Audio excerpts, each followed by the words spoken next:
Stories from Maine is a collection of true tales and legendary stories of daring, heroism, absurdity, disaster, and spectacle, all proving why many of the greatest legends in American history are our stories from Maine. Their inventions captured the imagination, furthered advancements in medical diagnostics, improved the process of photographic development, and created one of the most legendary and iconic automobiles in American history. And these two brothers were from Kingfield, Maine. Stay with us and hear the true story of Francis and Freelan Stanley, next, on this all-new episode of Stories from Maine. Our podcast begins right now.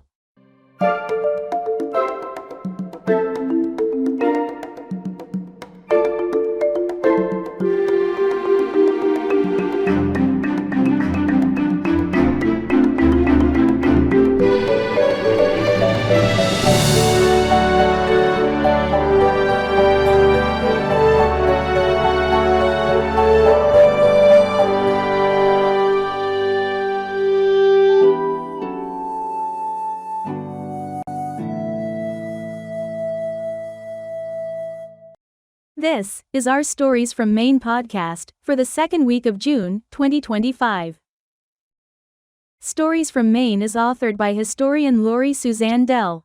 Her books, Stories from Maine and Stories from Maine 2, as well as all of her books, are available through book retailers and can be found on Amazon. You can follow Stories from Maine on Facebook, YouTube, Instagram, and Spotify at Stories from Maine. And you can email us at storiesfrommaine@gmail.com. Now, let's head over to Oscar for our feature story on Maine's own legendary brothers from Kingfield, Freelan and Francis Stanley. On June 1st of 1849, twin brothers Freelan Oscar and Francis Edgar Stanley were born to Solomon and Aphia Stanley in the town of Kingfield, Maine. The boys were taught locally and both attended the Farmington Normal School in Farmington, Maine, the school that would eventually become the University of Maine at Farmington. By 1870, both Freelan and Francis had completed their educations at the Farmington Normal School. Freelan then went on to continue his education at Hebron Academy, while his brother Francis chose to follow other pursuits. Francis moved to the town of Strong.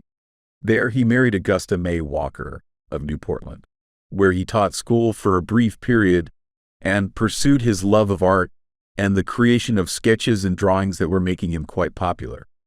By 1873, Freelan had completed his time at Hebron and transferred to Bowdoin College in Brunswick to continue his education. By 1874, Francis left Strong and moved to Auburn, Maine, where he opened a photography studio in the Phoenix Block on the east side of Main Street. Not long after, Francis opened a second studio across the Androscoggin River at 174 Lisbon Street in Lewiston. His brother Freelan would eventually join him in the business. By 1876, Freelan moved to Mechanic Falls, where he began a teaching position. This is where Freelan met the love of his life, Flora Jane Tilston, and settled himself down as a family man. While in Lewiston, Francis Stanley created a new type of airbrush, known as the atomizer, for use in the colorization of photographs. On September 19, 1876, Francis Stanley applied for his patent on the Stanley atomizer. The patent was granted and assigned U.S. Patent number 182,389. By the time Freelan joined Francis at the Lisbon Street studio, Francis was already working on another invention. The process of developing photographs, at the time, had left a great deal to be desired. And Francis, or Frank as he was known, began to develop a new dry plate process in photography. The standard process had been one where the photographic glass plate had to be chemically treated prior to taking the photograph. Frank's new process involved a dry chemical application which coated the glass plate and could be stored for later use without further preparations, thus allowing for easier photography and a more modern streamlining of the photographic development process.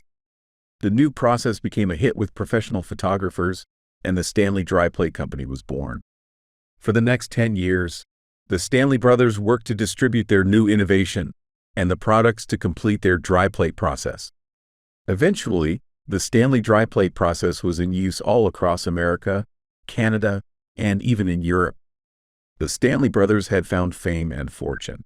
The new financial freedom the Stanley brothers enjoyed also allowed the twins to work in a favored hobby as the manufacture of fine violins. Francis and Freelan's hobby of making violins allowed the brothers to have success both together and separately.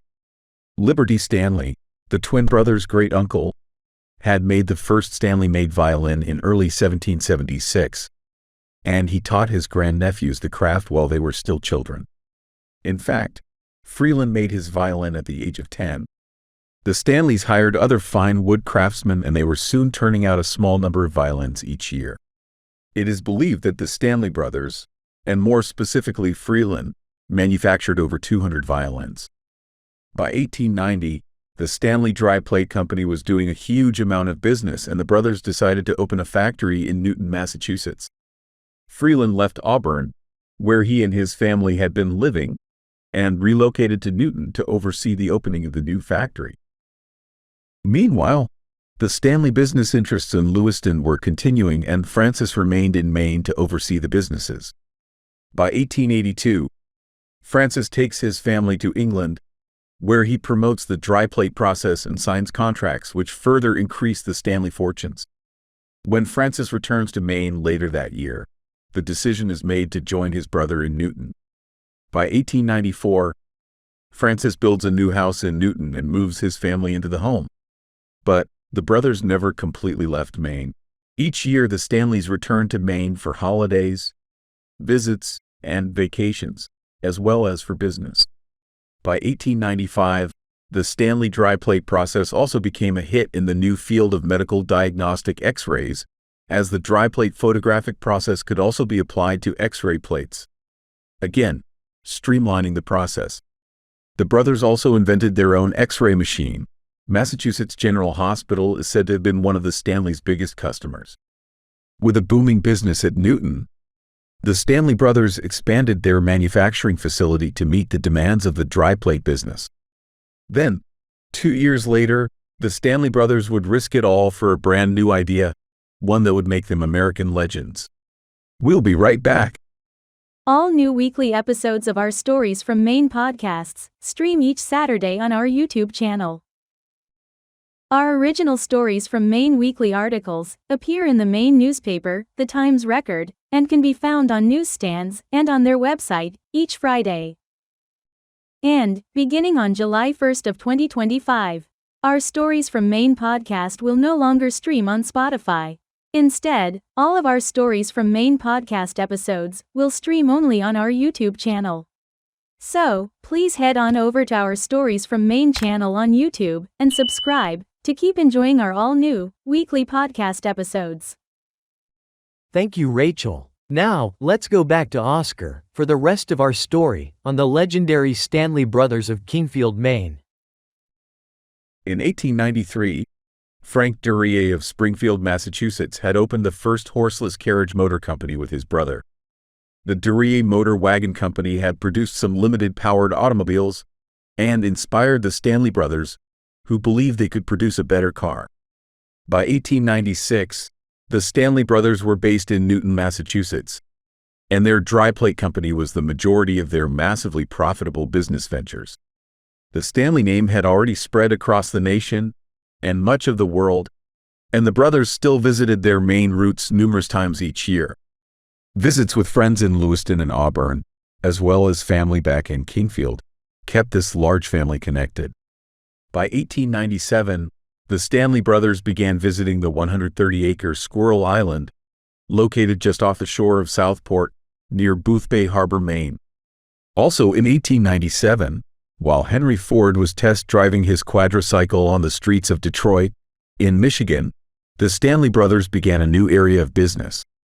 The invention of the horseless carriage has had many origins, and the use of steam power made the invention a true oddity that offered to free people from the typical horse, mule, or oxen-powered modes of transportation.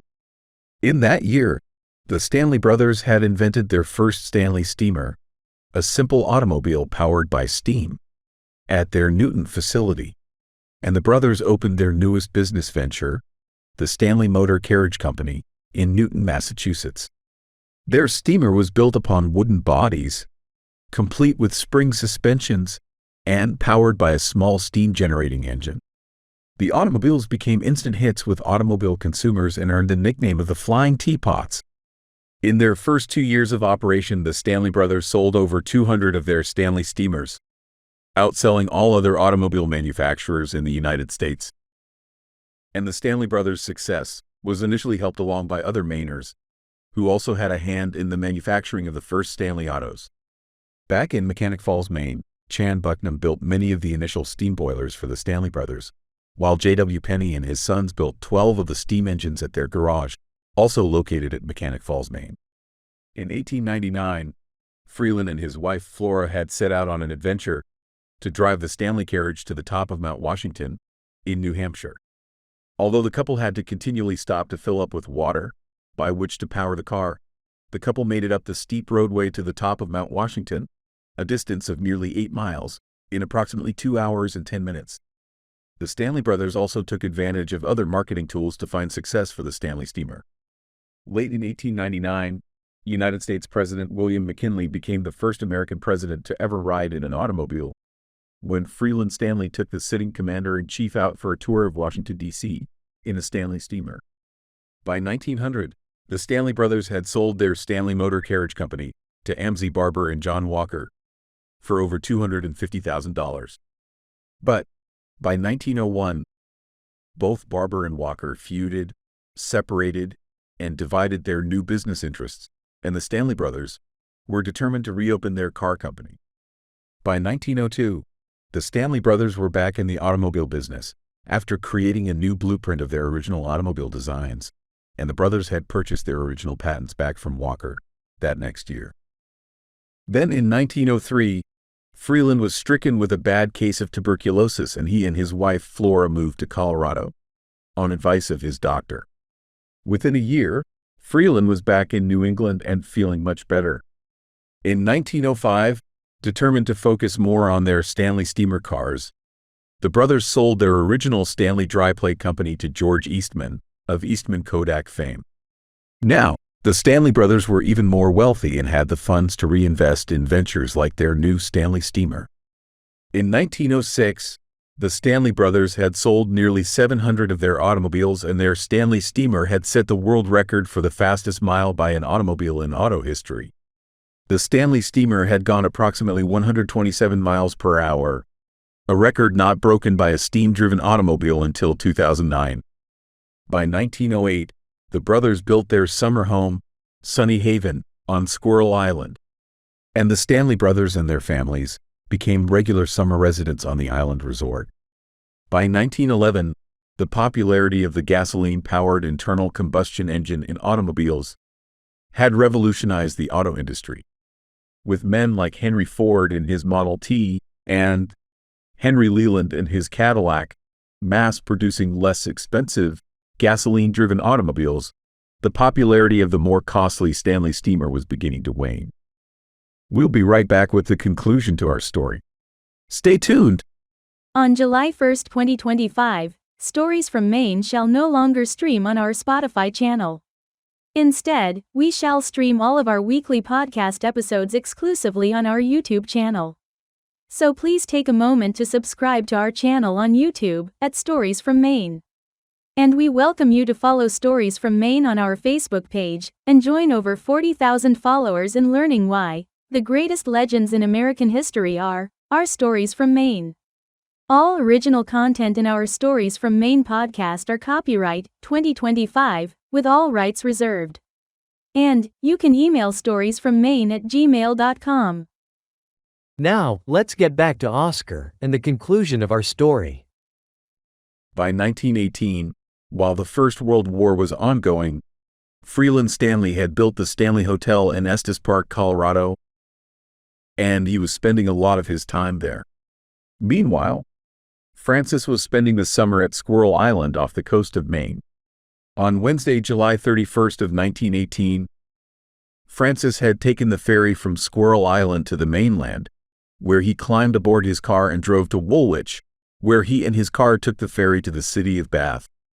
While on the ferry, Francis mentioned to others that his car was having front-end troubles, and he planned to drive the car to Brunswick to see if he could fix the problem.